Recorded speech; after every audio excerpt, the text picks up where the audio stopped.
mahusgahan mo. So, the urinary system is the one that maintains the purity and constancy of our internal fluids. Hence, they are also called homeostatic organ system. The urinary system is composed of a lot of organs, one of which is your kidney, ureter, bladder, and urethra. So, different same ra ang kidneys and ureters sa male, no? And female, same and sa bladder, same ako. But the urethra will differ both male and female. So, we will discuss as well. Okay? Ano yung mga main functions ng mga urinary system? What are those? It is a filtering organ or organ system. Hence, unsa nga blood moagi di ara, since almost all of our blood passes to our kidneys, they would be filtered, and ang mugawas ana sa gifiltered na blood is what we call as your filtrate. This is the substance that is devoid or wala na mga harmful materials, especially if may tambal or mga other substances that could be harmful to our body. Okay? Another function of our kidneys is that it controls the blood volume, controls blood pressure. Lastly, it controls the acid-base balance. We will discuss each one of it thoroughly later. So you have to listen to hindi na magbalik-balik. Let's continue. So this is our kidneys. We'll study first the anatomical positions and the anatomical structures of the kidneys before we will go to its functional or physiologic role. So the kidneys is located retroperitoneally, which means from the word itself, retroperitoneal.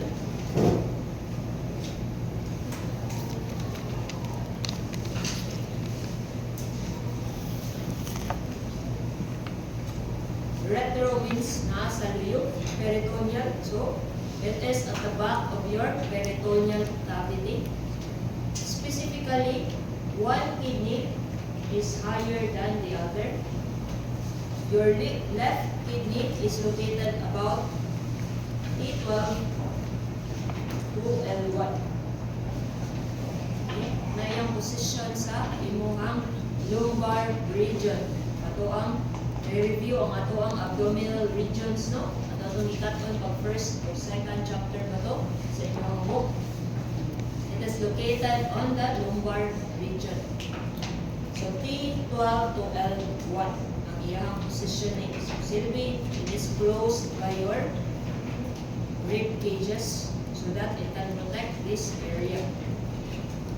While your right kidney is located at the L1 to L3 level, which means much lower sa right kidney compared to your left kidney. Ano man? Because of the presence of another organ called the liver. The liver pushes the right kidney towards the inferior part. That's why one kidney is lower than the other. But does not change the function. It would still work hand in hand so that itong upat ka function kaganina will be done in the body. Let's go to the coverings or the surrounding areas of the kidney. So the kidney, no? This is your kidney. The lateral side of your kidney has this convex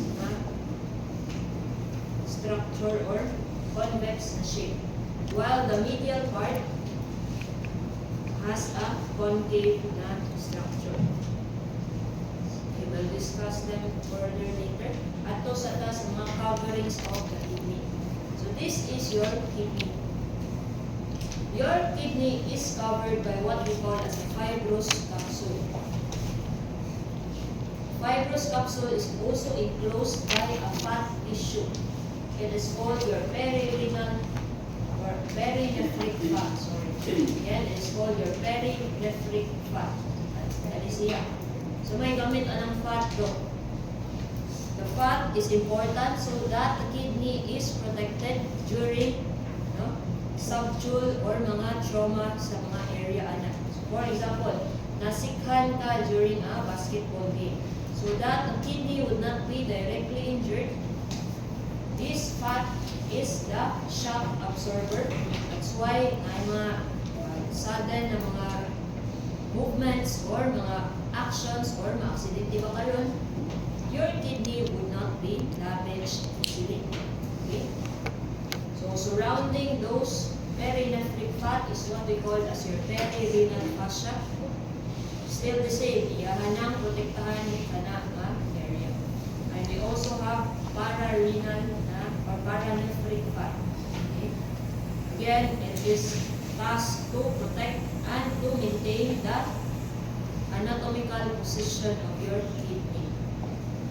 So what happens when this fat is gone or paniwang ka diretso from 40 kilograms ganan or mga 60 kilograms, you want to have 40 kilograms right away within 1 month. What will happen? This fat that protects your kidney, they would loosen. Dili na kayo siya, hugot kaayo, magpupot sa imong kidney. And what happens? You will have this condition, what we call ptosis of the kidney. It's in your book as well. Ito na ko picture para easier understanding. Ptosis of the kidney is caused by the perinephric or paranephric fat, loosening. Hence, what will happen? The anatomical integrity of your kidneys will be gone. So, simply, for example, this is your left kidney. Imbis na siya sa T12 to L1, pwede siya manaog. Pwede siya matupad ni right kidney. Na siya sa L1 and L3. How would it affect the kidney? You remember that our kidney na ubos ana is your ureter. The ureter would be king. Making siya, mura siya og straw ba? Kita mo ng straw, pino na ninyo ang straw. Then after na po, gamito na po ninyo ang straw. Isuyog ninyo sa soft drinks. The straw would not do its job properly. Kaya nga naman, naay may king sa iyang stem. Okay? That will happen the same as your urethra. No? If urethra mean your ureter. If making na ang ureter, susilbi na siya yung mga lukot-lukot, this would cause an anatomical obstruction. Hence, if naay anatomical obstruction, would the urine pass from the kidney towards your bladder? Yes or no? Hindi, hinabo. So what will happen? The water will stay on those areas, specifically your ureter and your kidneys, and you will have what we call as your hydronephrosis. From the word itself, hydro, water, daghan kayo. Nephrosis, daghan kay water sa iyong urinary system that cannot go out freely due to the anatomical obstruction. That is how you correlate the importance of the anatomical structures towards the pathologic conditions. When you know the normal structure, then easier to understand anong na ay anatomical problems when you lose that normal anatomical problems. That's how you tackle each of the cases in the exam. You do not understand the normal, wala sa dyan na magkabot sa cases. Okay? Let's go to the kidneys. So may mga structures niya that you have to remember. So, the kidneys, when you cut it in a frontal plane or coronal plane, this is the appearance. Inside, important na remember na ko ito. The outermost layer, itong ikabiran sa imong fibrous capsule, This whitish tissue, no, it is what we call as your renal cortex. The ones in the center, no, those are what we call as your renal medulla. Kanang mga brownish area. Those are renal medulla. Okay. Nanaas mga circle. So you might ask, no, naano gini whitish area sa imuhang renal medulla? Some of the cortex, no, would indent themselves towards the renal medullary area. Kung sa may tawag ana nila, those are what we call as renal columns. No? Renal columns. So what is the importance of this renal cortex, renal medulla, and renal column? So it houses the nephrons. Nephrons is your structural and basic anatomical unit of your urinary system or kidneys specifically. No? Okay. For example, sa ato ang muscles, the basic structural unit, no, is your sarcomere man, no? Sarcomeres. Ato kung sa bone, it is your osteocytes. No? So kani, it is your nephrons. So sila na ang trabaho. What does your nephron do? No? Dira siya mag-filter so that you can create what we call as your urine. So once mahimo na ang urine, asa man siya padulong? Have to follow me. Renal cortex, renal medulla, renal column, himo siya o ihi. Asa man siya ang unang padulong? It would be drained via your calyx. Ang calyx nimo, they are divided into minor. Ang minor calyx mo na siya ang katapot sa imuhang renal medulla. Once the urine is produced, it will go to your minor calyx and it will go to a bigger road, no, towards your excretion area. It will go to your major calyx. Once humana sa major calyx, muanhi siya ni dako kaayo nga highway padulong sa imuhang ureter. What is this called? It is called your renal pelvis. Humana siya diri sa kasi nasay dako kayong funnel shape. So after sa renal pelvis, dok asa man siya padulong, it would go down to your ureter para ma-excrete na ang urine. Any damage to this area, your urine would not pass through another area. So put a diagram in your book, no, right there from your renal cortex, medulla, going to your minor calyx, then going to your major calyx, renal pelvis diagram, then going to your ureter. So that is the pathway of your urine. Any disturbances would cause detrimental effects to your urine production. Okay. So you have to remember those. Let us go to your blood supply. Sa blood supply, go to this part sa inyong book. So you have to follow me. Hindi mo mag-ibig. So the blood supply of your kidneys is provided by your abdominal aorta. Your abdominal aorta branches to two or to a pair of renal artery. Renal artery would then lodge, no, to the kidneys and they branch out to your segmental artery. Your segmental artery, no, muna siya ang musulod ito sa imuhang mga inner areas. Okay? You have this segmental superior, inferior, no? Sa o other na segmental arteries nila. So, Your segmental arteries wouldn't branch off na po.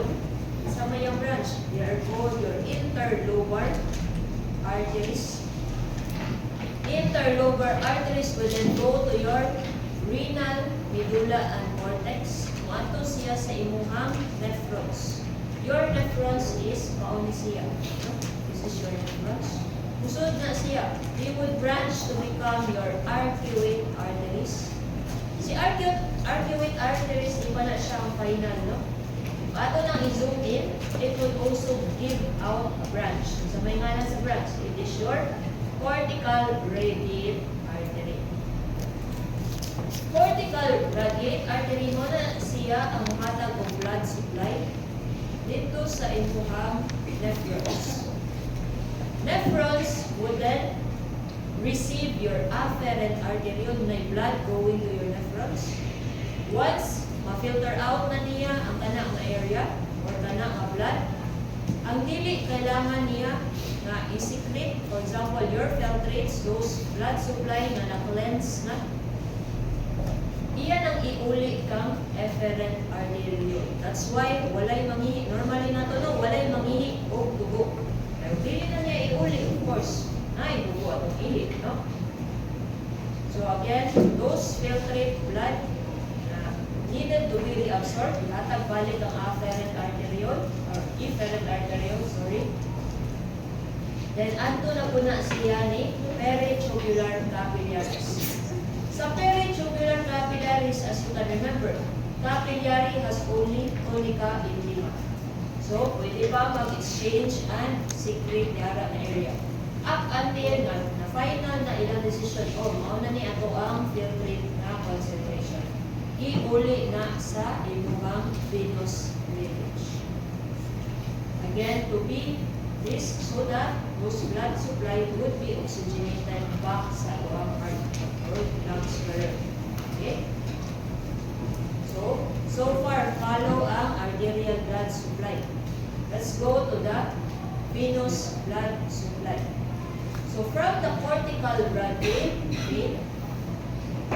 it would then become your arcuate vein. Arcuate vein becomes interlobar vein. And according to the ara, wala segmental vein, but nasa picture, pinilagyan mo na. We'll use the book na lang. Then after that, it would become your renal vein. Renal vein drains back to the inferior vena cava. Inferior vena cava goes to your right atrium. Right atrium, padulong na po, right ventricle, then coronary trunk, then be oxygenated sa imuhang lungs, right, then left atrium, then left ventricle, aorta, then back again to your abdominal aorta. And the cycle goes on. That is how you trace the arterial and venous blood supply.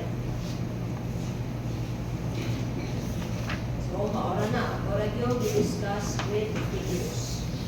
For easier. Para dili na lang sige o memorize. If you abot sa exam, walang sabot. Kung sa i-memorize. Okay? Let's continue. This is what I said. No? They are the structural and functional unit of the kidneys, no? It is called your nephrons. Your nephrons is divided into two types. Cortical nephron and juxtamedullary nephron. So may kalayan na nila. Cortical nephron, from the word itself, cortical, it is found only in the cortex. So silbi, ang parts niya sa imong nephron naaratalan sa imuhang cortex. While your juxtamedullary nephron, from the word itself, juxtamedullary, a part of it naa sa imuhang cortex, then another part of it niadto sa imuhang medulla. That's why there are two different, no? Ay uban naa gyud sa cortex, hence cortical nephron, nay uban juxtamedullary, naa sa uban sa 9 parts siya nasa cortex, 9 parts sa medulla. Okay? Let's go to the nephrons. Your nephrons has two kabuo parts. What are those parts though? Those are what we call as your renal corpuscle and your renal tubule. Okay? Your renal corpuscle has two subparts. So, renal corpuscle. So, may subparts ana niya. No? We have your glomerulus and the Bowman's capsule or your glomerular capsule. So what are the functions of those? No? So this is your renal corpuscle. So ipala ko sa book. As you can see, the ones inside, no, this is your glomerulus. Ang kaning surrounding area, this is your glomerular capsule. Okay? Kung sa may naaana nila do, you have there this one. Sa microscope, no? You have your filtration slits, podocytes, and food processes. What is the function of those? Those are your salaan or the sieve of your sieve na siya or kanang mas ito mga spelling sieve. Kanang salaan baka kita mo lang mag Christmas party niya. Kanang salaan o mga ingredients sa fruit salad. So, mauna siya yung filtration slits, food processes, and podocytes. Unsa may salaon na niya do. As you can remember, ang blood supply nato, afferent arteriole, nagdala na siya o mga harmful materials sa itong body. Salaon na siya sa imong glomerulus enclosed by your glomerular capsule. Muagi na siya tanan din ha. Such that naiuban mubalik sa imong blood supply, naiuban dapat i-excrete sa ihip. So dok, kung sa may pwede ra makaagi aning filtration slits. Water is one example that is allowed to go out by your filtration slits. That's why minom ta tubig daghan, mangihi sa dao daghan. Okay, again, water in certain amounts they are needed, but in a lot of kanang quantity di na po na siya needed. What are those that is not allowed to pass through? Those bigger molecules such as your protein and your sugars, they are not allowed to pass through your urine. Ano nga, they are very big enough, no? At sa salaan, like kita mo, sala ninyo sa kanang holidays na fruit mix. Alangan man, ang itong mga natatipo kung matugin sa drain, electric, no? Only the water. So what happens, Daido, when we see protein and sugar sa atong urine? It means you could have possibly have kidney damage. No? Usually, na ang kidney damage na ng long-term diabetic, long-term hypertensive, at na kaya na sila o sugar content sila protein. Ano man, damage man ang kidney. Let us continue, no? So, once mahuman na usala, no? Asa naman padulong ang katong gisala or kanang dapat i-excrete sa body? It would go to your renal tubule. Your renal tubule, mao ni siya, ito ang circular. This is your, kanang naka-red na encircle, that is your renal capsule. Kung saan may renal tubule do, these are your renal tubules. That is yung area. So, if filtration is the process na nahitabo diri, kung saan nahitabo sa imuhang renal tubule, you have two processes na nahitabo dira. You have absorption and secretion. Silbi, pwede pa nato adjuston ang katong atong secret na mga substances. Silbi, for example, need kay nato og salt. Ang salt, pwede man sana maihi. Kaya water follows. Pwede gyapon mo gawas ang salt. Pero atong body mag-need og salt. So, pwede pa nato to kuhaan ang urine nga ipagawas. Kuhaan sa to nato before gid nato maadto or mapagawas atong body. Na ako'y instances pwede sa nato nga i-dump away na nato or di man nato kailangan sige i-dump na nato away. Okay? Those are the processes na present in mga renal tubules. So, Dok, unsa man ay parts anang ikuhang renal tubule? Let us go to these pictures in your book now. So, as you can see, our glomerular capsule, no? So, naadira ang filtration pure water, salts, bicarbonate, hydrogen, urea, glucose, amino acids, and some drugs. So, ang unang part sa inyong renal tubule is what we call as your proximal convoluted tubule. In that area, pwede ka mag-reabsorb, pwede sa ka mag-secrete. You can reabsorb salts, you can reabsorb bicarbonate, you can reabsorb water, especially if nakabantay ang inyong body o wala naman iinom-inom tubig ang gawas. Sige, tuan ang increasean ang water content. You can also reabsorb small amounts of glucose and amino acids. Next part of your proximal convoluted tubule is your nephron loop, or also called as your loop of Henle. So nephron loop or loop of Henle, dira mag-reabsorb pwede gyapon salt, pwede gyapon mag-reabsorb of water. Next part is your distal tubule. So distal tubule, same gyapon, no? Pwede ka mag-reabsorb sa iyong sodium chloride, Henle, and you can excrete parts of the drugs you take. And the last area where maka-reabsorb ka is what we call as your collecting duct. Yan, pwede gihapon mag-reabsorb of salt o water. Pwede sa mag-secrete o potassium urate. And once ma-urine na siya, dili na ka maka-reabsorb. Okay?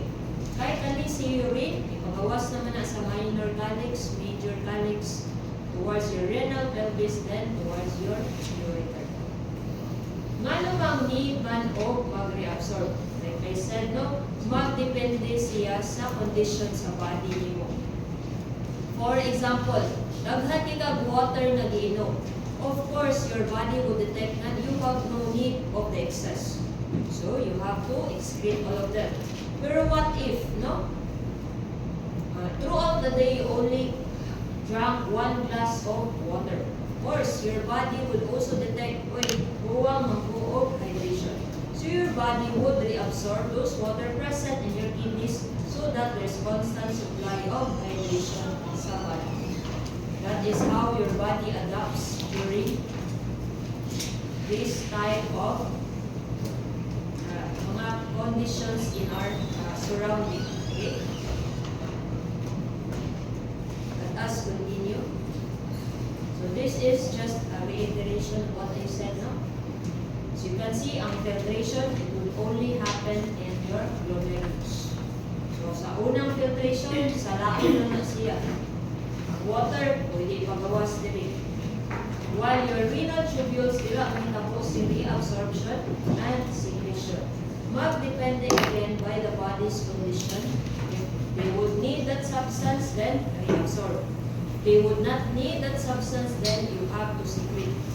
So may importance din in tubular secretion. For example, you drank medicine.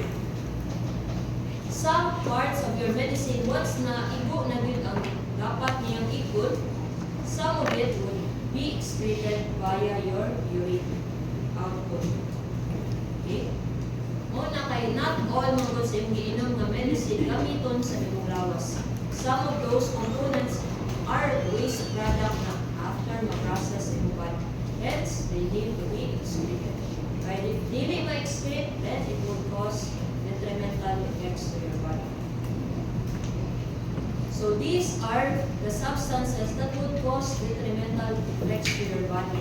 That is needed, no, for those na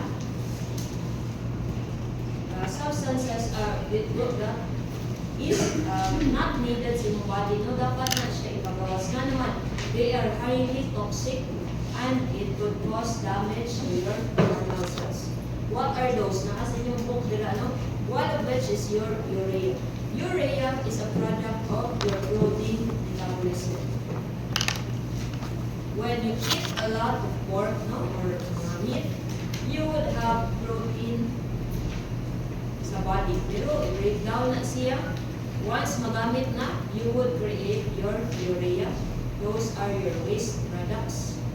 So your urea is moderately toxic. So dapat ihapon ipagawas sa body. Another which is your uric acid. Uric acid is brought about by nucleic acid breakdown. So nucleic acid breakdown. So for example, ang uric acid dili mapagawas, you will have your gouty arthritis. Gouty arthritis is excess uric acid, hence nakay deposition sa imong joints and muscles. People muscles, no? Whether joints ka or ligaments. What is another nitrogenous waste product sa inyong body? It is your creatinine. Creatinine is brought about by muscle metabolism.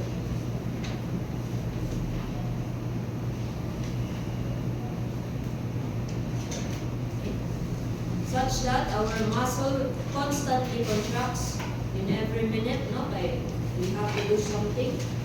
So our body is constantly creating creatinine. And lastly, we have, not mentioned in your book, ammonia is very harmful to the body. This is usually produced by the liver. After maka-process of yung liver of mga fats, mga other processes niya, naa siya waste product. It is your ammonia. And what is the problem with ammonia? Ammonia is highly toxic compared to those we have mentioned a while ago. And it is also very soluble. That's why it can cause it can cross towards your blood-brain barrier. And once it attaches to your brain cells, this ammonia could cause irreversible damage to your brain cells.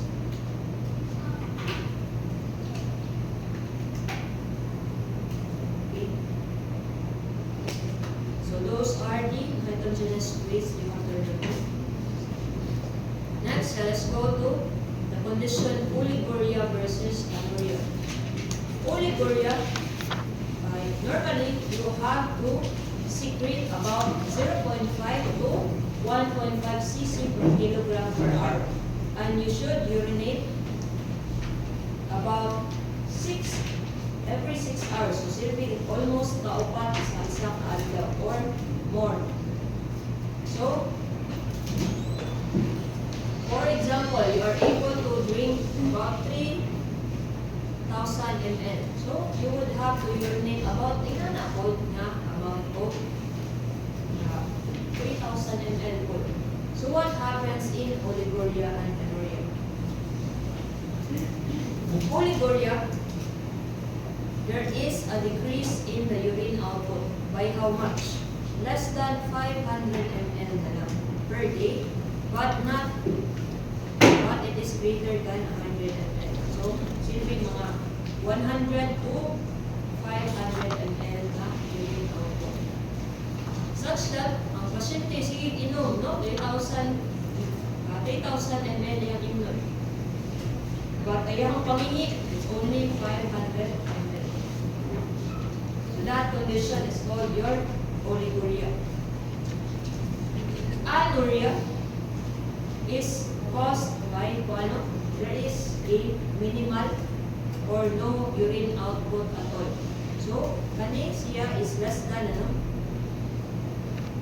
ml. Silbi, gamay na lang tayo, daghan kaayo ka. What is the importance why we have to learn this one? Once you become a nurse school, You are tasked to monitor the urine output of the patient. Ano man? Because a lot of drugs you will be giving will go through the kidney and secreted in the kidney. So what happens? If you have anuria or oliguria, yung patient daghan siya tambal, those waste products na mo tambal, they cannot be secreted properly. Hence, matingala na lang ka, pagsulod mo sa pasyente, natigok mo siya. No? Ano man, those waste products would accumulate without you knowing. And you could be fired from your job. Dili na siya matarong o monitor. Okay? Let's go to ureters. Ureters, no, is the part of the urinary system, no, that bridges your kidney and bladder. So kidney siya na ang muhimo o urine. So your ureter siya na ang magdala sa urine towards the urine storage area known as your urinary bladder. So siya na ang maghatag dito. Again, it is the one that carries or transports the urine towards your urinary bladder. Usapan na niya pag-transport. Your ureter is a smooth muscle. Ano siya smooth muscle? No? Such that if maka-feel siya nga daghan ng urine na produce sa kidney, it would contract and slowly transport the urine going to your urinary bladder.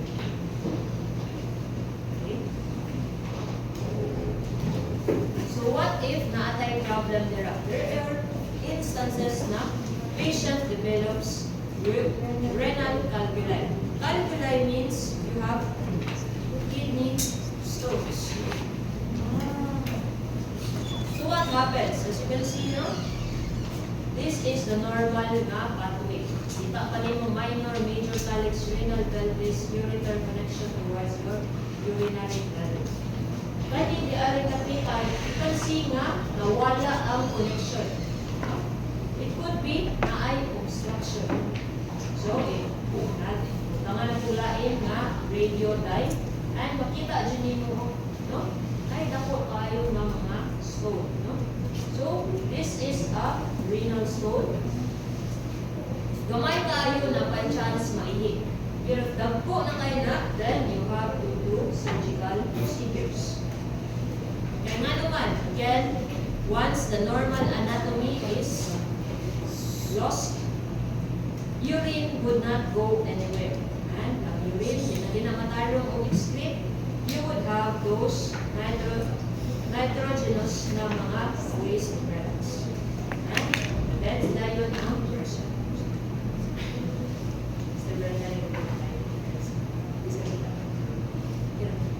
Goes to the urinary bladder na tanong. Umanta sa ureter. Your urinary bladder, no, has this triangular shape na area. This is what we call as your bladder trigone. Sa imuhang bladder trigone, there are three openings.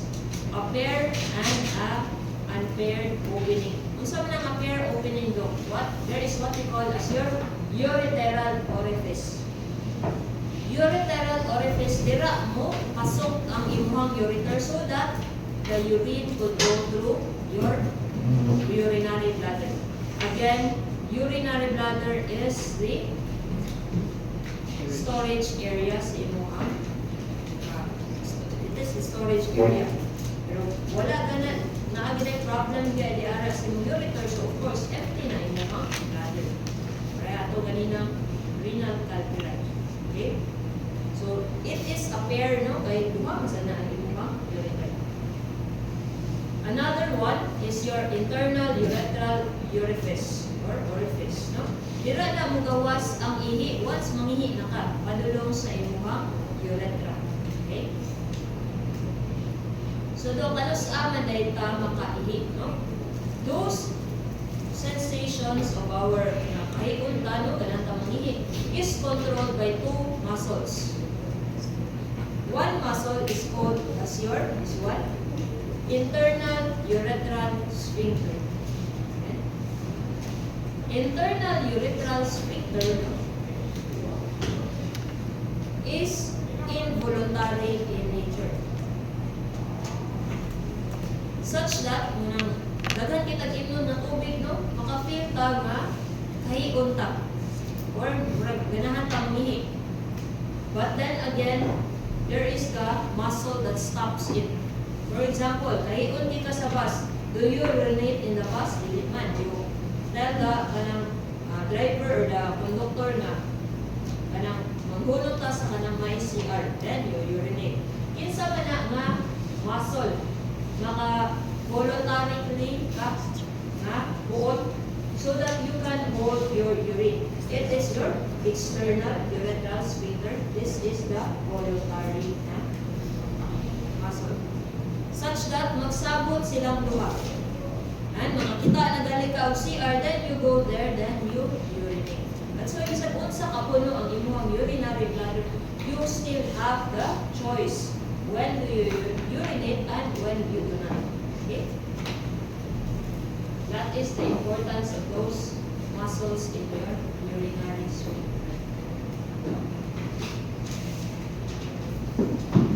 As continue, no? So let's go to the physiology first, no? So micturition is the act of emptying the bladder or kanang mangihi ka. So, the bladder has a lot of sensory receptors, one of which comes from your stretch receptor. Such that, for example, no, puno atong ihip, puno na itong pantog o ihip, mga 2/3. Those urinary bladder na ito, stretch na siya pag-ayo. Try siya accumulate. Once mo stretch na siya ayo, the stretch receptor would send signals to your spinal cord. Natay siya signal dira. Yang signal ihatag puno na or hapit na mapuno ang urinary bladder. Okay? This signal would then be given to your pons, then to your cerebral cortex. Your cerebral cortex is where you decide. So, muna-muna. Mangihi pa ko nga, layo pa nga to sa isabutan na CR sa, layo pa mo sa CR. When your mind says nga, sige lang, mangihi lang ta sa kanang duol-duol. Kita ka to nga CR, na duol-duol, so that you can urinate. It would give its own instructions back to the pons, then back to the spinal cord. Then, give it to the motor na neurons nimo. Then these motor neurons is the one that controls your external and internal urethral sphincter. That's why, kay una kay ka, then you can have the choice. So, na mangingi, or if wala dyan kayo nakitaan na CR, you will find another option kung saan mo pag-iig. So that is the physiology, no? Correlated with your anatomical structures. Okay? So let's go to the last part of your urinary anatomy. It is your urethra. Kani siya ang urethra, no? Very short lang. Yan, saya. The importance of your urethra, no? Siya na ang nag-connect sa imuhang urinary bladder towards the external environment. So siya na ang last na agianan sa imuhang ihip. What is the importance of the urethra? As you can see, sa male o female, sa babae, shorter din siya. Sa male, quite longer. So may importance ano nila doon. Females, no? They are prone to what we call as urinary tract infection. Take a wild guess, no? Anong mas prone mag-UTI ang babae doon? It is due to the length, no? Anong kuhan man? Short na kaayo ang length sa urinary or the urethra of the female, such that if na ay infection sa outer part, no? Dili na infection nila. It could crawl quickly and magpuyo dayon sa urinary bladder. Unlike sa males, the males, layo pa kaayo ang maabtan, no? That's why males, no? Dili sila prone to urinary tract infection. That's why as a nurse po, when you advise your patients, you tell them na maglipyo sila sa ilahang private area, they do have to do the front to back manner. Ano mang front to back? Kaya mag-back to front ka, what is at the back of your urethra? It is the anal sphincter. That's why the anus area dalhan kayo og kagaw dira, and back to front ka, you are exposing the sterile area sa imong urethra. Hence, urinary tract infection. Okay, that is the importance of your knowing the knowledge of anatomy, then correlating it with public health sa inyong pag-educate sa patient. So let's go to the infections. No? We have two types of infection regarding your urinary system. Lower tract or upper tract. Upper tract, isa rin pwede ma-infect dira. It is your kidneys.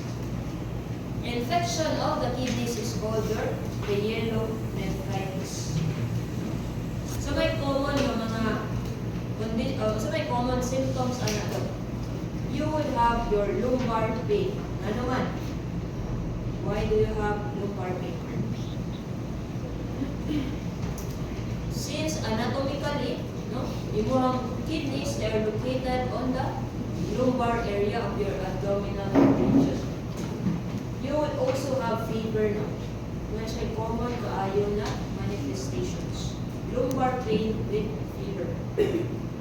While your lower urinary tract, you have the infection of your bladder called your cystitis, and the infection of your urethra known as urethritis. So may common na symptoms no? Common symptoms of your urethritis and cystitis is your dysuria. Dysuria means there is difficulty in urinating, or hapdos pangihi, or sakit karon pangihi, no? Or naay after sensation during urination, or prior burden, depende no? Depende sa person or experience. Okay?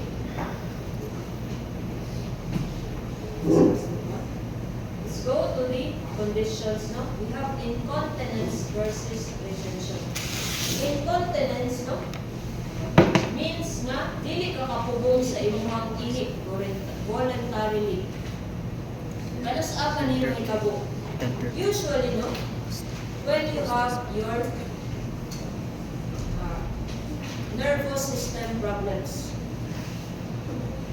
such that, for example, kanina, what if maputol na siya? Can your mind tell you kano sa magihi? Yes or no? No, no. So, there would not be no sensory, there would be no motor function. Hence, sa may tabo, kaning nga parts ng body, mag-buot na lang siya. Makapil o gihi gamay, magawas. Okay? I have seen patients that sila. They urinate and kalibang. Without knowing na nalibang na sila nakayurin. Due to spinal cord problems. Another condition ng mga cause of incontinence. These are usually seen sa mga women na daghan kay anak. So sa unang panahon no, uso kay na nila ang 12 ka anak. Normal rin kay na nila. So I do think na may mga relatives na or kanang makaila sa probinsya no, nga 12 ka anak. That is a normal thing. What happens mga kay the women's body mga changes during the pregnancy such that makita mo madako ilang tiyan. Ang affected areas ana is your abdominal organs. Example, your urinary system. Your urinary system must stretch out magugay na siya o ayun. No, due to the bigger na tummy, especially na twins or na triplets, so wala po kayo ang tummy. And once mapagawas na ang baby, so silbi ang kanan ng mga affected area, muluyat siya due to the stretch kayo, then mabalik na magkawala after delivery, no? So, dili na kayo siya dili na kayo tight ang pagpupot sa inyong muscles towards those area na affected. That's why they would have urinary incontinence or dili kapulong sa ilahang ihi voluntarily. The opposite of incontinence is retention. Kani, bisag ganahan na kayo mangihi, dili kaihi. This is prone in males. Ano man? For example, ang male na sila'y gland na ginawag o prostate gland. Females don't have prostate gland.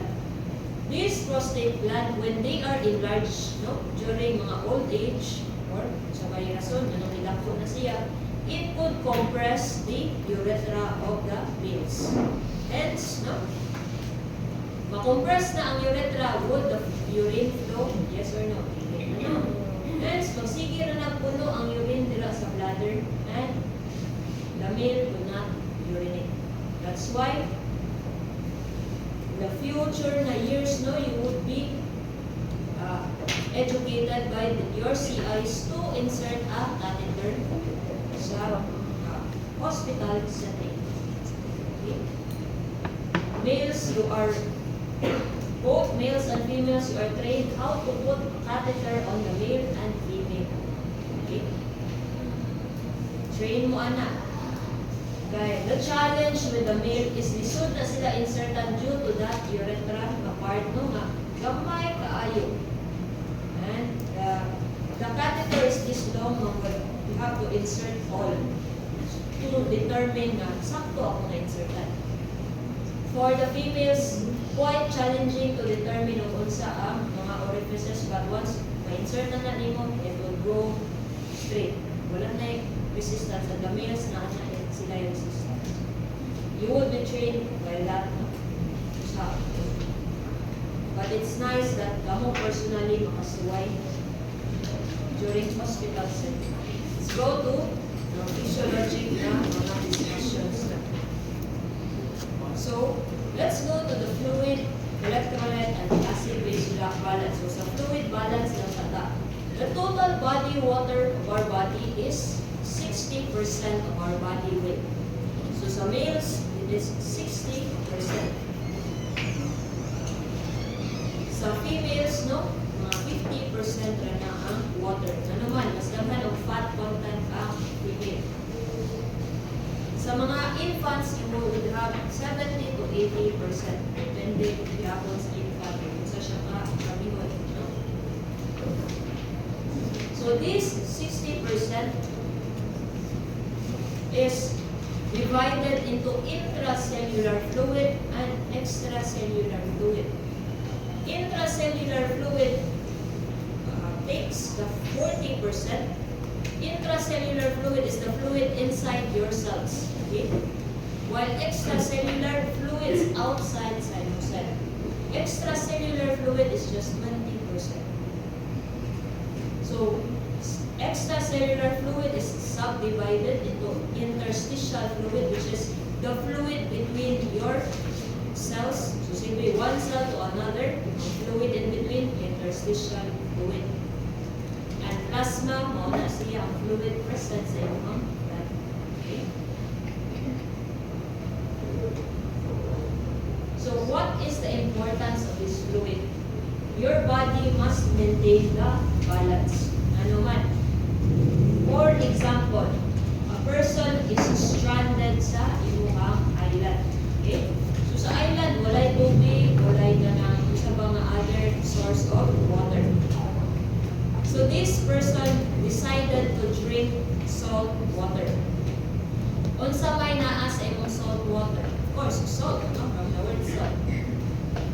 This salt na additional would try to disarrange that balance. Ano man? As you can remember, intracellular fluid na siya own ions. Isa yung pinaka-abundant na ion sa intracellular fluid nimo, according sa biochem, is your potassium. Sa imo ang extracellular fluid, according po sa biochem, it is your sodium. Such that if naay mapunuan na nila, pwede kaayo nga ang intracellular fluid mo balhin sa extracellular fluid. So, for example, nainom siya salt water, daghan kay sodium o chloride. No? So, So what happens to your intracellular fluid? Balik na po ta og katong osmosis, no? Daghan kayo kanang solutes sa gawas. So, ang imong body try to niya og dilute para ma-gain og balance. So, intracellular fluid will then go out to the extracellular fluid. Again, try na niya balance. So, silbi from the 40%, pwede na siya makuhaan. So, manali siya ang extracellular fluid. So, what happens to your cells na gikuhaan o intracellular fluid? You would have your cell shrinkage. No? Or, mo shrink ang imong cell. Kaya nga naman, wala tayong water sa sulod. Okay?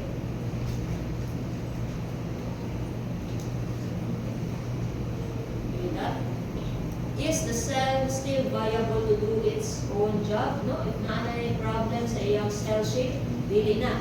So that is the importance of proper fluid balance. Same gihapon, no? For example, ang imuhang extracellular fluid, siya ang musulod ito sa imuhang intracellular fluid. No? Masubraan na kay fluid ang galing intracellular. What will happen to the cell? You will have cell burst. Or bubuto siya sa kadaghan of water. Is the cell still able to do its normal job? No, dili na po. No, unsa may importance anang fluid balance? No? You as a nurse's board, your job is to give IV fluids. Dili ta paranan ha nga inyuhan ang i-full dira og sud na dira rantanan. Atay ang pasyente. That's why you have to calculate nilay need ang pasyente in a certain amount of time. Kaya tanang imong dextrose dili po na tawag pang 30 minutes ra tanan dili na mamatay gid ang patient tanan. You would give it a certain amount of time. So, pwede na 8 hours na nimo ihatag ang 1 liter. So that the body can adjust properly sa bago nga fluids. Fluid-based balance. You apply it in a physiologic manner through actual setting. Okay? Let's go to this one. No? So, naiuban sa ato ang organs, no, they need a lot of fluids. Examples of which, your lungs. Your lungs needs to moisten the air using fluids, no? So that ang air na padulong sa imong lungs dili kayo grabe ka dry. Okay? Your gastrointestinal tract for reabsorption of nutrients, you need a lot of water. Samot na ang kidney, of course, no? So they are needed so that you can do a proper job, no, of exchanging oxygen, carbon dioxide, nutrients, kaning mga ions, no, and also nitrogenous waste products. Okay? Let's continue. We also have your water intake and water output. So, usually, during your rounds, no, during sa inyong patients, you have to take note water intake and water output. So, kasi karang intake nimo, usually, ika na sa food. So, kung tawag yung mga sabaw ng mga food, pwede sa mga beverages. Water, coke, mga juices. Others, ang output, pwede na gikan sa urine, your lungs, no, or skin losses, sweat, and also feces. No? But these percentages could be rearranged depending sa needs sa imong body. So, dili dyan na ingon na 4% yun dapat sa feces, no? Naikosay times, no, na mas basaon ang feces, so the water could be coming from them. So, di siya exactly 4%. Pwede mga 5, 6, pero or if sweaty kayo ka nga pagkatao, basin 10% ang imuhang water output dira sa imuhang skin. Okay? Let's go to the physiology na yun siya proper na thirst mechanism. So, kanus aman ka maka-feel of thirst. No? So, for example, wala ka niinom of water for the whole day. The plasma solutes in your body would then be very concentrated. So, no water. So, ang mahitabo sa osmolality sa imong body, no? The plasma solutes would be very concentrated. Or grabe siya concentrated again kay wala man kay water. So, your body will be alarmed and would signal your osmoreceptor present in your hypothalamus. Kaning osmoreceptor, what the word is osmo.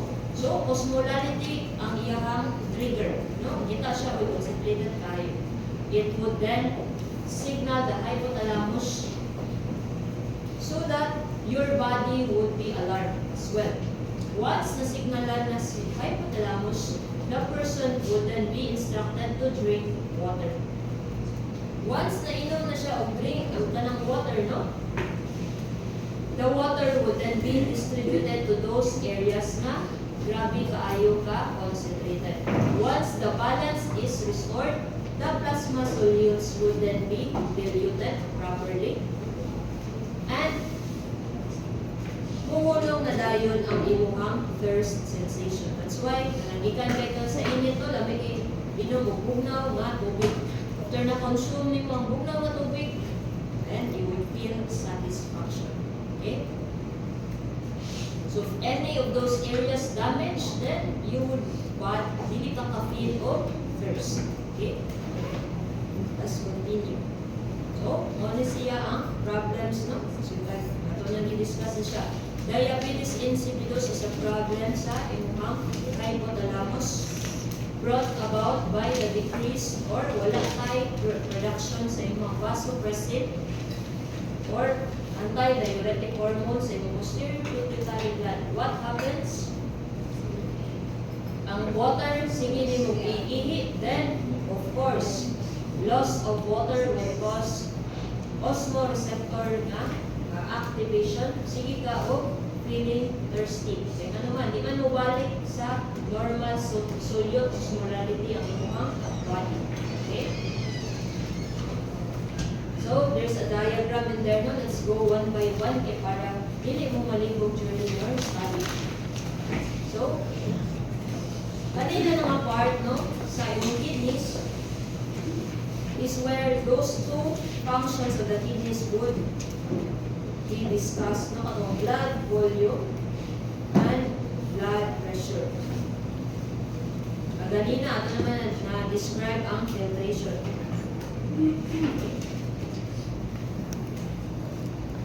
For example, our body, no, nakadetect siya na gamay kayo ang blood pressure sa person. So, unsa iyang mga buhaton? There are 3 pathways. Let's go to pathway number 1 sa. So, gamay kayo yung blood volume, of course, it will try to regain the water back. Saan na niya? Iyan kung i-activate yung mga thirst mechanism na itong i-discuss ko kanina. Balik ihapon na ito itong suryaan. The hypothalamus, no, would then signal the, or your osmoreceptors would signal the hypothalamus so that tabangan na to, or tabangan nila ang body to get more water. Saan man? Itong thirst mechanism para uhawon siya, he would drink water or she would drink water. Another pathway is that it would activate your posterior pituitary gland to release your anti-diuretic hormone. Anti-diuretic hormone then stops the person to urinate or urinate less na lang. Hence, you are reabsorbed to drink water. So, water or reabsorbed water increases your blood volume. No? Blood volume is increased. Kung saan na niya pagpasaka ang blood pressure do? Blood volume, no, increases your cardiac output. Cardiac output and your heart rate, no, or increase in your cardiac output times your heart rate would then be equal to your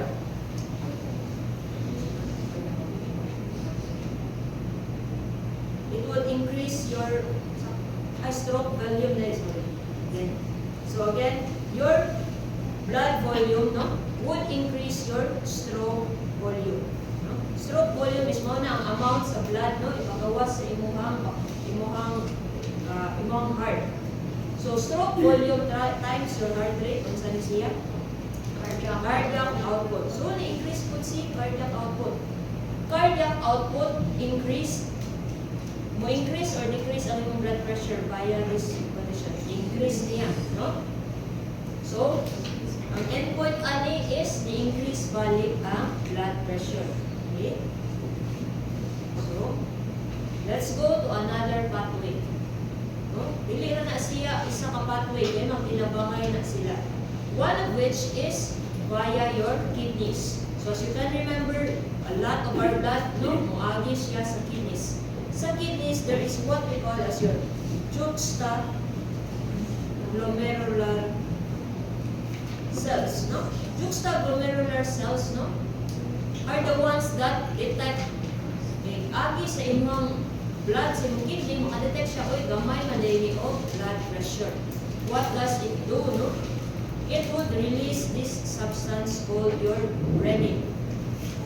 Renin would then activate your angiotensin 2.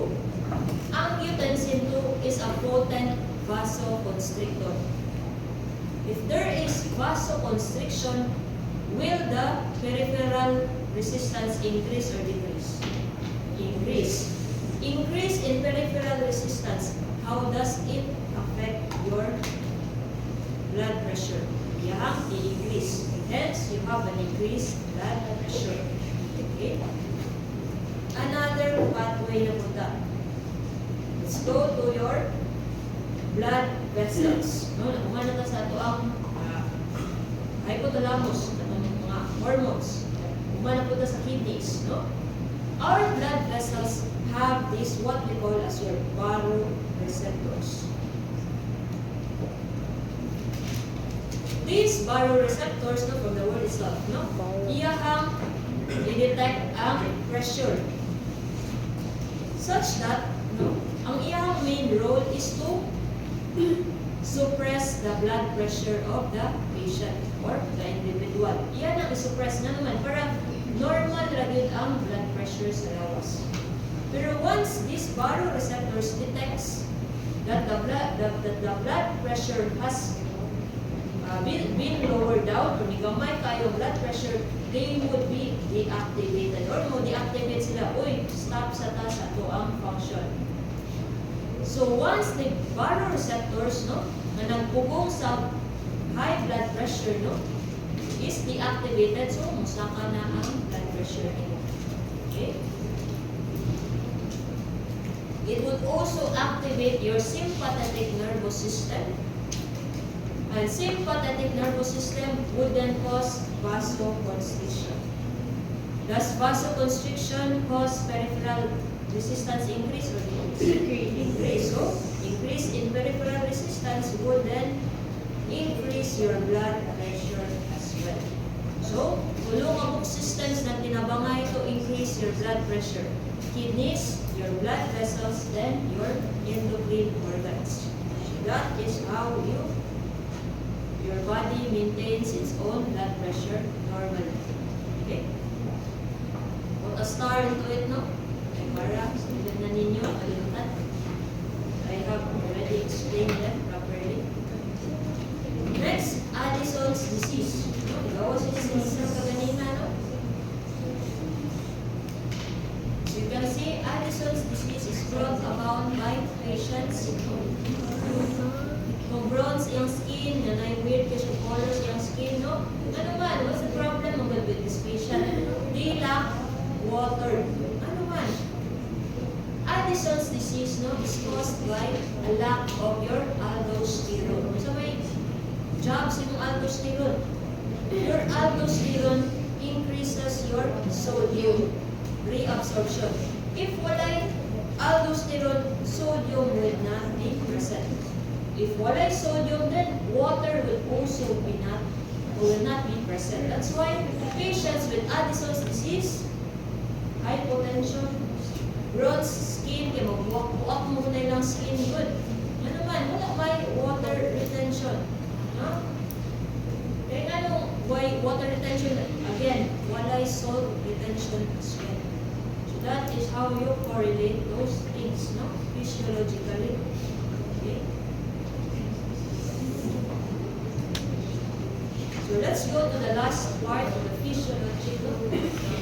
Most confusing part sa physiology. That's why ako ipalas. Let's go to the maintaining acid-base balance na function. So the normal pH of our body is 7.35 to 7.45, such that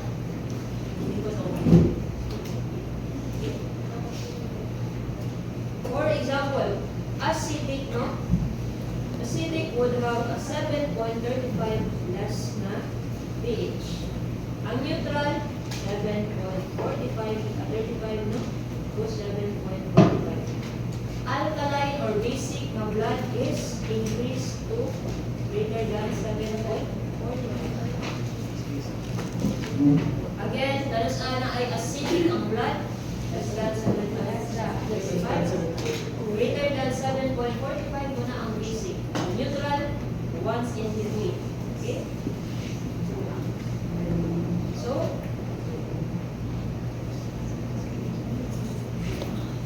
let us give this scenario lang, no? Para at least ma-understand ninyo. We have a lot of things na kanon sa itong body. For example, Coke or sabang ka na sabay ka na ubang mga pagkaon, no? Those food, no? Matong ikaon, sometimes they are too basic or too acidic for us. So, unsaon na siya sa itong body pag-adjust. Okay, again, the body's pH is 7.35 to 7.45. Pero dili mapalaka, no? The body will try to neutralize it via unsaon na no? There is what we call as your blood buffers, no? Buffers, no? According sa inyong book, these are the ones, no? That prevent, no? Dramatic changes of the body's pH, no? Brought about by anything na imong gikaon. It could be acidic kaayo or it could be grabe kung kaayo ka, basic. That's why bisa mulak-mulak pa ka dira o kanang vino, which is acidic in nature. Hindi sa siguro suka, kaon mo balot mo, murag mo tubig ang suka. You would not be dead, no? You will not be, kung dili ka mamatay tungod ng suka, no? Ano man, your body has these blood buffers. What are these blood buffers? No, na ito ka books in mo, you have to remember this one. Bicarbonate. These are your bicarbonate ion. Another one is your phosphate ion and your protein buffer system. Such that if mo inom ka or unsa ng mga acidic things, no, they will be the one to neutralize it. So, silbi ang pH baron sa suka, silbi mga 5, siguro, no? 4, I don't know, no, sa inyong biochem. But your body would try to combine it with these blood buffers para maging mo siyang 7.35, 7.36, no? And your body is protected. Okay?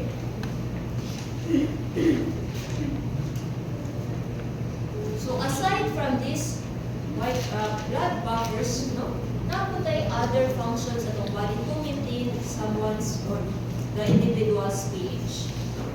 So we'll discuss the acids and the bases present sa itong body. No? So sa itong body na ay mga type of acids. We have strong acids, naputay weak acids.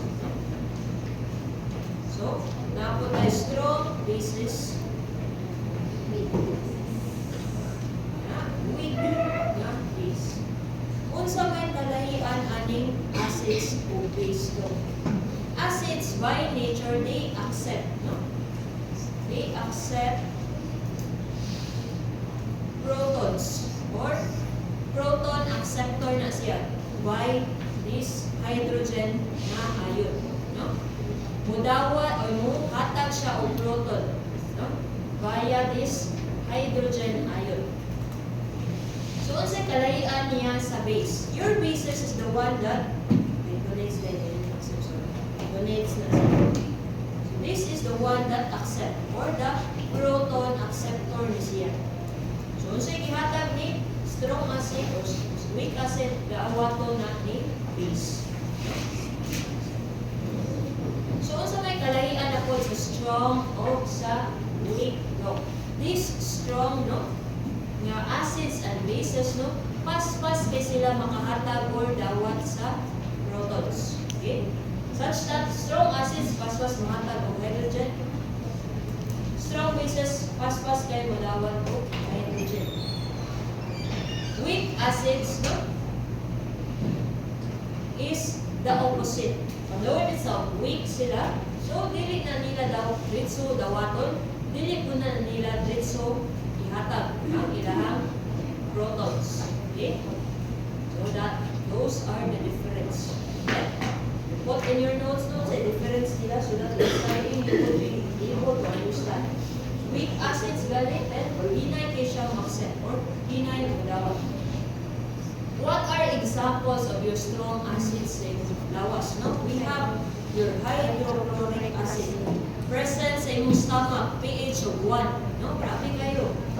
Grabe kayo na siya. Wala siya ka ng muriatic acid silbisa. Kanang pang-cleaning ba? Examples of weak acid in your body, we have your carbonic acid. We also have your carbon dioxide. No? Weak na sila ng mga acids, no? Or acid-producing substances. Strong bases, wala kayo ko na ilhan na significant, but weak base, we have your bicarbonate ion. No?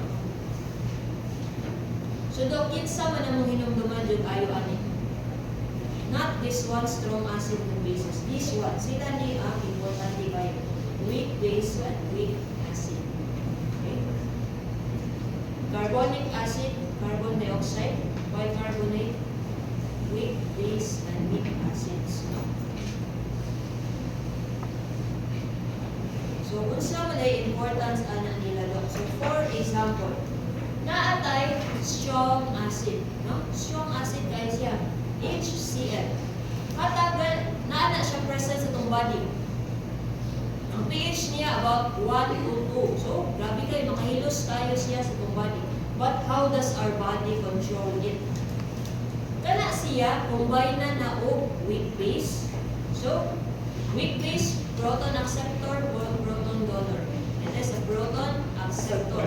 That's why, si acid, mag-produce na daghan kay ayos, iyahan ng dawaton. Which means, after the reaction, HCl becomes a weak acid. That's why, this weak acid is not detrimental to your body. That's why ang pH ani na nagtuol sa 7.35. Is it detrimental to the body? Hindi na. Okay? That is the importance of those materials in our body. Okay? So, unsay importance ana niya do? Our body, no, has two organs that control the acid-base balance. You know? It is your lungs and your kidney. Okay? So, let's discuss the respiratory mechanism. No? Dok, ano nga aman ang imuhang respiratory mechanism? Part ang imong lungs, no? During acid-base balance nga naman, it is capable of excreting the acid via your carbon dioxide. No? Such that, for example, no, we have a lot of HCl, no, sa itong lawas. No? Ito ganina. HCl plus katong weak na base, no? It would become your carbonic acid, no? Carbonic acid is not needed in our body. Kanang daghan kaayo, gamay lang okay ra. Pero daghan kaayo, dili na siya kinahanglan. Unsaon man na nato pag-excrete, Dok? Di man na pwede ikalibang tao, dili man na pwede iluwa ra sa laway. Unsaon na siya? This carbonic acid would go to a chemical reaction such that it becomes your water plus carbon dioxide. Is water needed in the body? Yes. No? Okay. Gamit mo na ito kung saan itong magamit ng water. Carbon dioxide, is it needed in our body? No.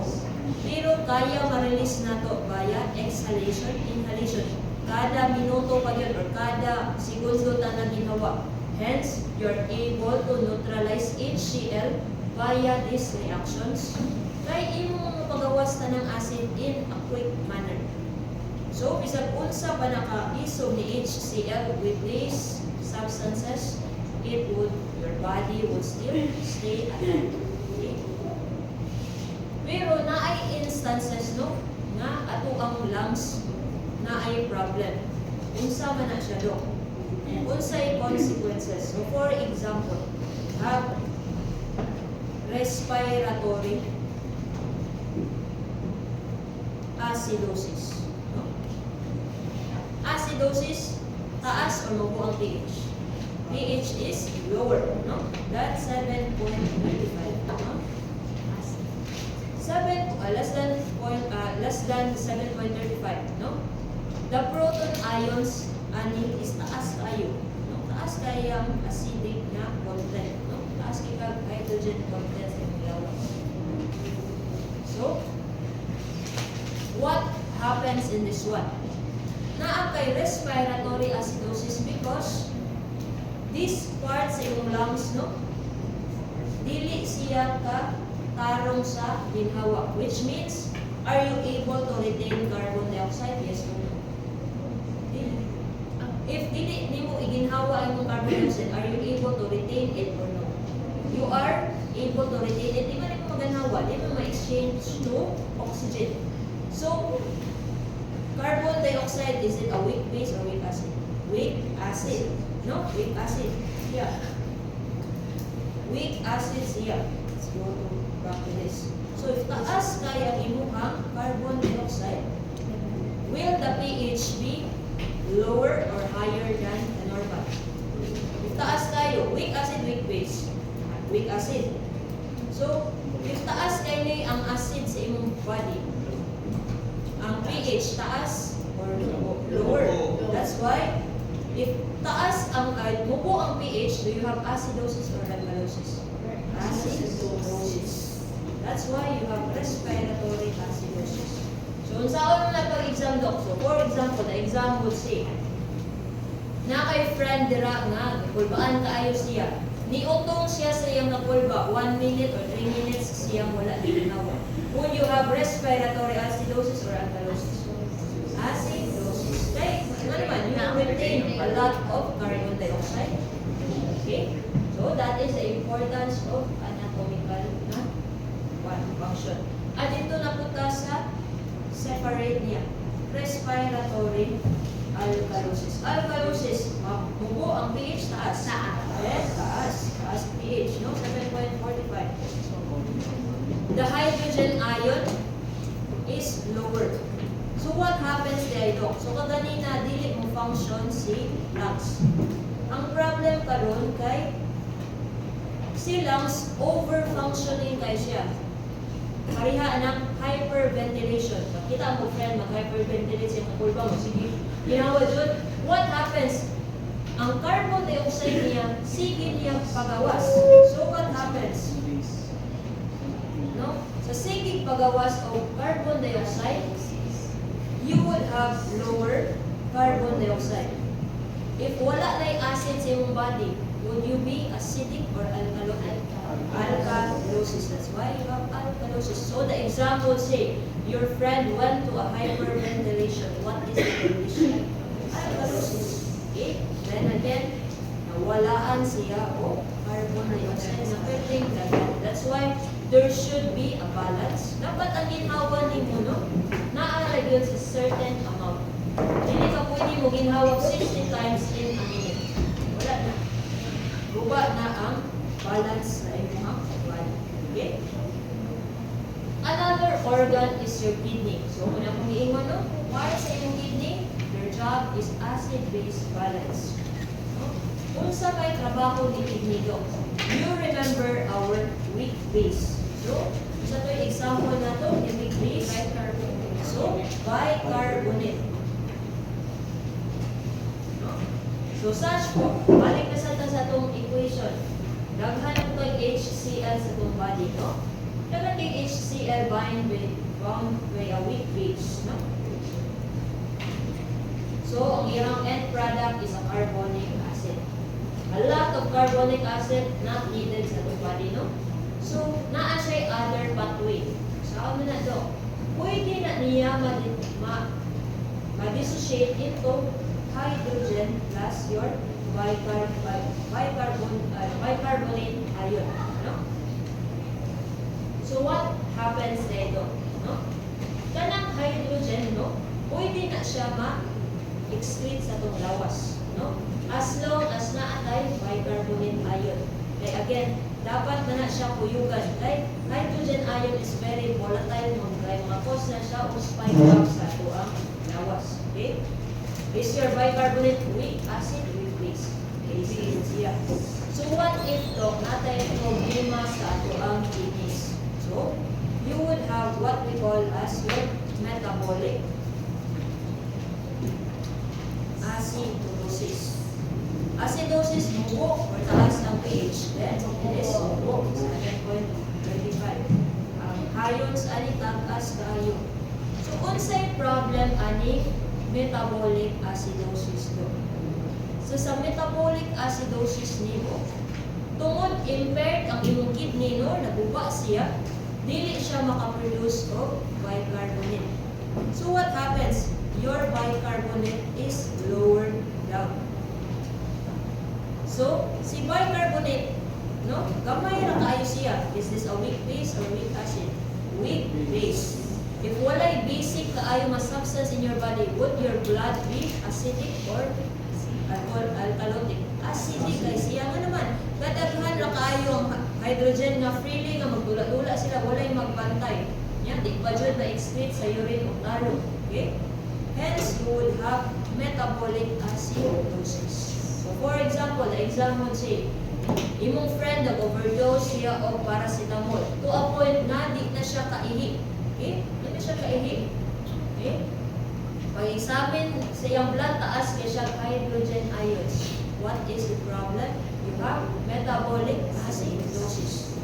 Like, kung kayo respiratory, kalay, or kung sa lungs, kung yung kidney. No? Let's go to metabolic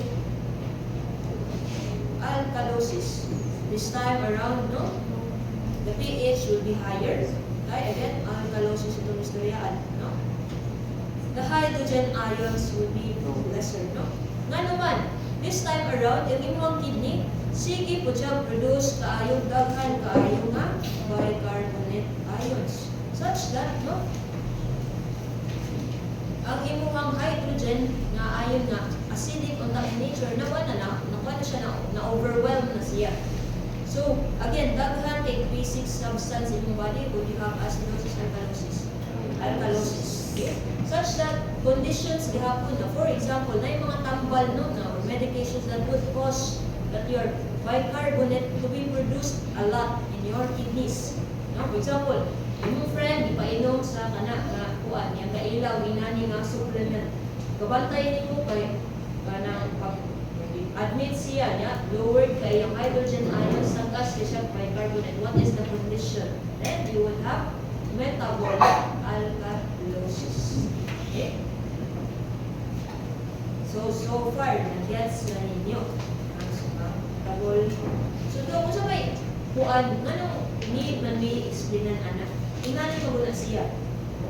A lot of your fluids and medication sa inyong duty po can cause this metabolic acidosis and respiratory. So itong mga conditions na acidosis at alkalosis na naman na ay medications pwede ipagawa sa itong lungs, pwede ipagawa sa itong kidney. And impairment of these areas or organs would then cause this what? Respiratory acidosis, respiratory alkalosis. And remember sa itong blood na discussion, any lower than the normal pH, hindi mo function ang body. Una kong iwas tangay. Sulod ninyo, tuktok ninyo sa suportahan sa pasyente. Ma'am, okay na ka ma'am, anak is okay. No, hindi naman ang ginawa ma'am. Pagbuka na. Wala na din. Saan na nato pag-rectify. Okay? So So this is the diagram that I just discussed, no? Summarize na yun na siya. Take a picture na lang so that naamoy bawin nun, no? O isa ba, i-print na ninyo or i-drawing ninyo sa book, no? So that those are only the one. So ang reiterate.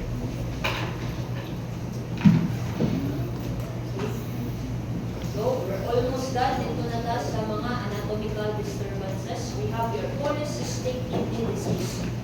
So may problem sa polycystic kidney disease though, no?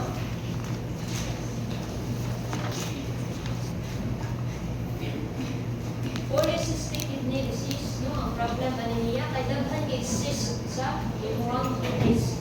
Such that, if daghan kay siya cyst, this cyst, no, contains or maghimo na siya iyahang urine, no?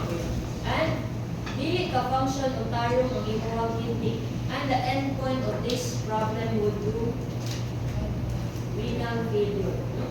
Uba ang kidneys din ang aduro sa job, no? Hence, usually, cases with polycystic kidney disease, no, ay ma-dialysis na sila. Usually, this is a genetic condition. So, usually, na mga kaliwat sa ulam o mga karindi, no? There is also problems with anatomical, no, known as hypospadias. This is when the urethral opening is in the ventral surface of the penile shaft. So, normally no, penile urethra na ang dinatiari or naninong din na siya ng connection. But na yung ubano, muliko na siya dito sa underside sa organ. Hence, ang urine dili padung straight, padung sa scrotal area ang ihip niya. The opposite is your epispadias. Sa dorsal area or the dorsal surface, mugawas ang ihip. So, mura siya fountain, no? So, those are usually corrected, no, via surgical manner. Nakita na kung inani ng case, no, hypospadias. Nagit ang lawsanan sa penile shaft. I-correct na po ito. Bata pa rin ang mga 5. This is a good thing on Miss Yuragul. No, it just open man. Muscles naman na po ito. Mga issues. Wala na kayo.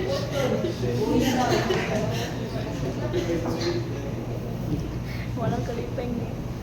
Next is your glomerulonephritis. Glomerulonephritis is brought about by infection. Ano man? So sa micropara po, on the second step, you would be able to encounter what we call as your streptococcus na organism. No? Streptococcus organism would cause mga infection sa body. Ang problem ani niya, it has the ability to do molecular mimicry. Such that, no, maghimo na siya antigen and antibody complexes. No? Himo siya antigen and antibody complexes. No? As you can remember, antigen and antibody complexes, they're only destroyed by our body via your macrophages, neutrophils, and toxic cells. Ang say problem ani niya diyan. These antigen antibody complexes would then lodge to your glomerulus. O, pwede na siya matapot dito. Nya, once maabot yung cytotoxic T cells, iyahaning bukon si antigen antibody complexes. Pero, wise makaini si streptococcus na organism. Nga naman, although ma-destroy siya, iyahang himuon na ang katong areas, no, ang mga glomerulus na katupad niya, iyahang damayon, which means we're siya suicide bomber, no? The suicide bombers, no, they will damay everyone to achieve a common goal. So, kung na siya, no, if kadakop na o corner na siya, it would do molecular mimicry such that itatake sa inyong immune system, maguba sa to ang normal surroundings. Okay? Hence, you will have glomerulonephritis. No? So, recurrent glomerulonephritis, no, would then end up to renal failure and hence dialysis na ang patient. Okay? That's why kasalanan akong dialysis patients, no? Nagkabata sila due to this problem. Na gusto mo inom energy drink, laylo man ha? Mojo, ano? Laylo man na. Inom. Coffee should be 3 cups of coffee per day. Ayaw ka mo kung palapit. Inom That is kubra daw. also a milder form of energy drink. Okay? So, like, basin nun niya. Bata pa kayo mo. Take care of your body. Okay? Those are usual reasons. No, mga 24, 30, nanay ma, dialysis. So, meron yung dialysis. So, that is the end of my discussion. The post test would be